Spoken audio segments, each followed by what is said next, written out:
băieți, și în episodul de astăzi o să vă un truc foarte fain, foarte frumos, cu o excepție extraordinar de frumoasă.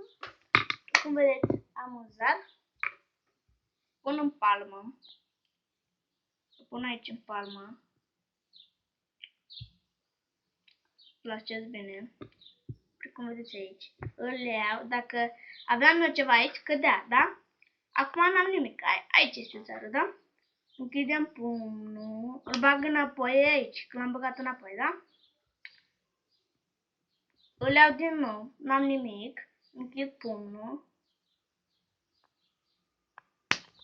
și a apărut aici. Dacă vreți să ne fac o dată, precum vedeți, zarul e aici, îl iau, da? Nu e nimic, pentru că dacă aveam cădea, este logica, n-am nimic, da? Închid pumnul, bag înapoi zarul, este aici, da? Așa, bag, zarul este aici.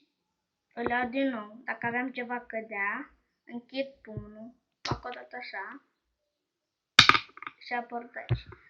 Dacă vă place clipul, nu uitați să dați un like, share și ne vedem data viitoare.